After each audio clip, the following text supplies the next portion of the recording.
بسم اللہ الرحمن الرحیم۔ السلام علیکم۔ بصرہ میں ایک عابد زاہد شیخ اسماعیل رہا کرتا تھا جو نہایت ہی غریب انسان تھا۔ اس کی 3 بیٹیاں تھیں۔ چوتھی بیٹی کی پیدائش کے دنوں میں اس کی غربت کا یہ حال تھا کہ اس کے گھر میں چراغ تک نہیں تھا، اور جب پیدائش کو 1-2 دن باقی تھے تو اس کی بیوی کی طبیعت بہت خراب رہنے لگی۔ بیوی نے آپ کو کہا کہ اپنے پڑوسی سے ہی کچھ ادھار لے لو، کم سے کم رات کے اندھیرے سے بچنے کے لیے ایک چراغ ہی خرید لے۔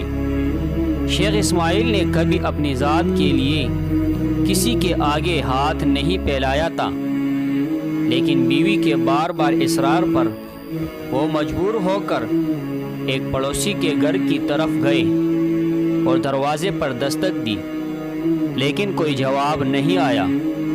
غرض 5-6 بار اسی طرح کیا، لیکن پڑوسی خواب خرگوش کے مزے لوٹنے میں لگا تھا۔ یوں آپ واپس گھر آئے۔ بیوی نے جب آپ کو خالی ہاتھ دیکھا تو پریشان لہجے میں کہا، کیا پڑوسی نے بھی مدد کرنے سے انکار کیا؟ اس عورت پر جو تکلیف گزر رہی تھی، اس تکلیف کا اندازہ ہم مت حضرات نہیں کر سکتے۔ اس تکلیف کا اندازہ صرف صنف نازک کو ہے۔ شیخ اسماعیل نے کہا، مدد تو دور کی بات، اس نے دروازہ تک نہیں کھولا۔ شیخ اسماعیل بہت افسردہ اپنے بستر پر لیٹ گئے اور کروٹیں بدلنے لگی کہ آپ کو نیند نے آ لیا۔ شیخ اسماعیل نے آپ حضرت محمد صلی اللہ علیہ وسلم کو خواب میں دیکھا تو شیخ اسماعیل کو فرما رہے تھے، اے شیخ اسماعیل، اپنے بے سر و سامانی کی فکر نہ کر، تیری پیدا ہونے والی بچی بہت بڑی عالمہ عارفہ ہوگی، اور تیری پیدا ہونے والی بچی کی دعا سے میرے امت کے بہت سے افراد کی بخشش ہوگی۔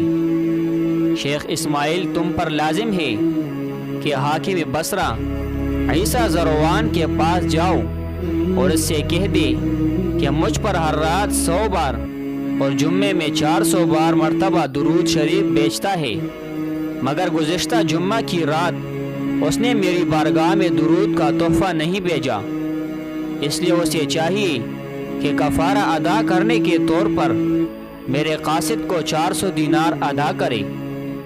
شیخ اسماعیل کی جب آنکھ کھلی تو وہ بہت خوش تھے کہ آپ صلی اللہ علیہ وسلم کا دیدار نصیب ہوا ہے۔ صبح ہوتے ہی آپ نے اپنا خواب ایک کاغذ پر لکھا اور حاکم بصرہ کے پاس پہنچ کر دربان کو وہ کاغذ پکڑا دی۔ عیسیٰ زروان اس وقت دربار میں بیٹھا ہوا تھا۔ جب اس نے خط پڑھا تو دربان سے بے قرار ہو کر پوچھا، یہ خط دینے والا بندہ کہاں ہے؟ اس نے کہا کہ باہر دروازے پر کھڑا ہے۔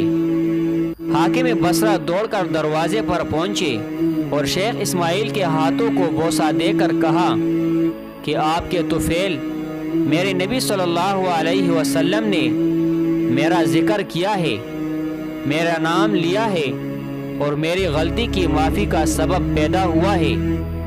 اللہ شیخ اسماعیل آپ کو اجر عظیم دے۔ یہ کہہ کر حاکم بصرہ نے شیخ اسماعیل کو 400 دینار ادا کیے، اور اس خوشی میں کہ سرکار صلی اللہ علیہ وسلم نے میرا نام لیا اور گناہ کے کفارے سے آگاہ کیا، 10,000 دینار لوگوں میں تقسیم کیے۔ کیا آپ کو معلوم ہے کہ پیدا ہونے والی بچی کا نام رابعہ بصری تھا؟ آپ اسی گھر میں 97 ہجری میں پیدا ہوئی۔ اپنے والدین کی چوتھی اولاد ہونے کے ناطے آپ کا نام رابعہ بصری رکھا گیا۔